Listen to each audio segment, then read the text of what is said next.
Measuring more than 3,600,000 square miles, the Sahara Desert stretches across most of northern Africa.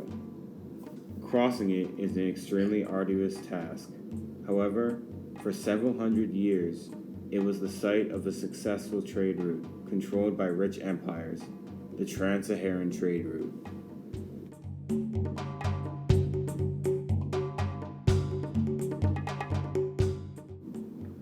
Establishing this trade route in the Saharan Desert was impossible until the invention of the camel saddle in the 5th century.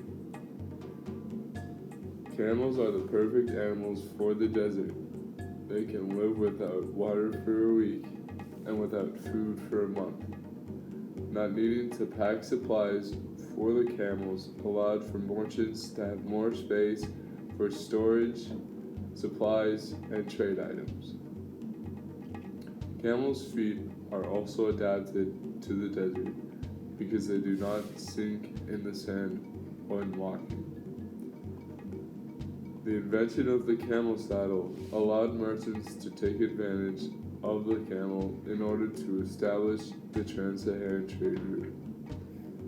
The traders who crossed the desert were called bearers. They were experienced men who knew how to handle camels and also knew where oases were located in the Sahara in order to be able to drink water and rest.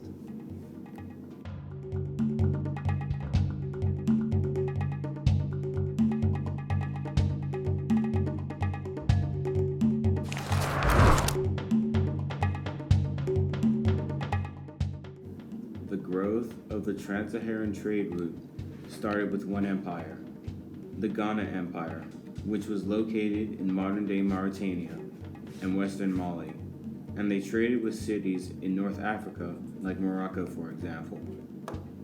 The main things that were traded were salt and gold. The Ghana Empire and almost all of West Africa was known for having a lot of gold mines in the region. On the other hand, North Africa was known because they had salt mines, which was a very expensive mineral at the time. Salt was so important in the regions below the Sahara, such as West Africa, that some sources suggest that 100 pounds of gold was exchanged for the same amount in salt. Nowadays, this does not sound like a fair deal, because salt is very cheap compared to gold. However, at that time, salt was not easy to get, and it was essential to human life in humid places, such as West Africa, because in the past, the only way to keep food from spoiling was to cover it with salt. Salt was one of the most expensive minerals in the past, because it was necessary for the survival of kingdoms and empires, and because it was really hard to obtain. This gold for salt trade made the Trans-Saharan trade route and the empires involved prosper economically.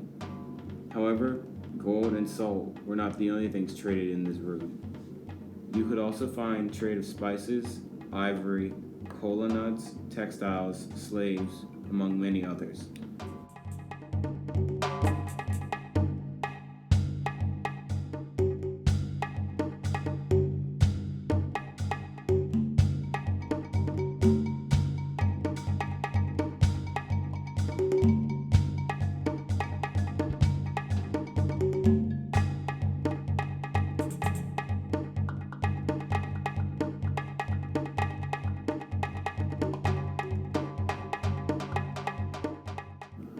The Ghana Empire grew a lot and big cities started to rise in its territory.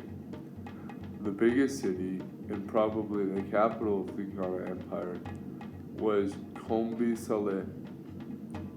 Kombi Saleh became very important in the Ghana Empire, mostly because it was its biggest trading center. The trade in the Ghana Empire was prospering until religious Muslims, or Almoravids, invaded and destroyed the empire.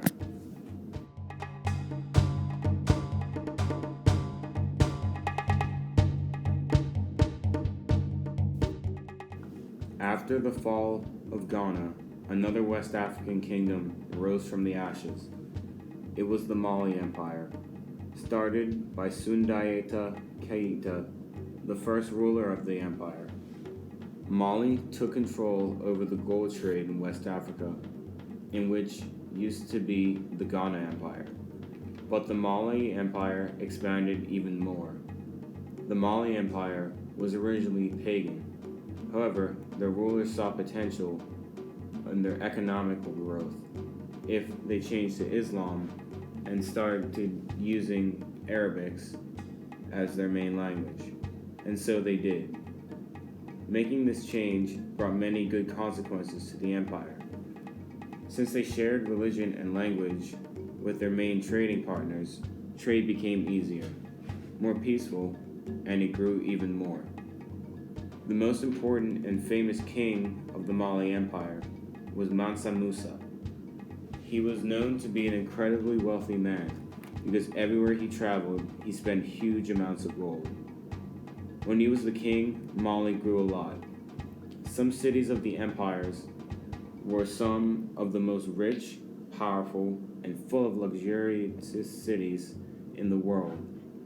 Some examples of this are the cities of Timbuktu and Gao, which were huge trading cities at the time. The Mali empires collapsed after the death of Mahmud Keita IV due to lack of organization on succession of the throne.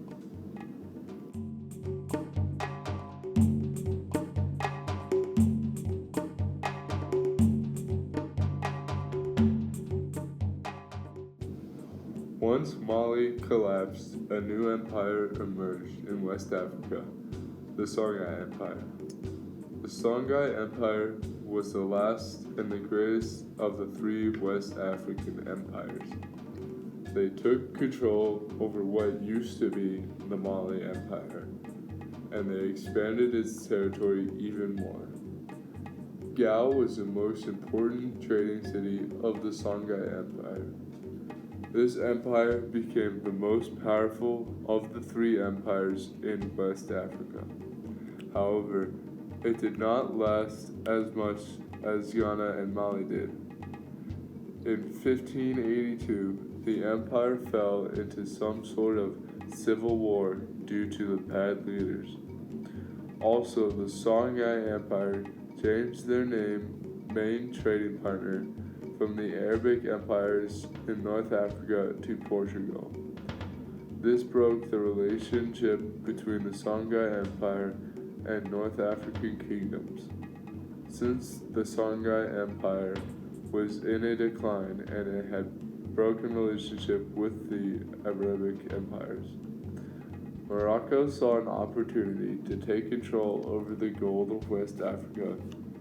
So in 1591, Moroccan forces attacked the major cities of the empire, such as Timbuktu and Gao.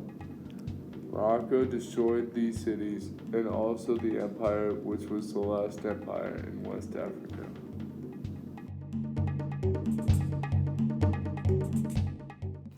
The creation of the Trans-Saharan trade route was a major factor that led to the development of the West African region. This trade route allowed empires in West Africa to survive without having salt on its territory by exchanging it for gold, which they had plenty.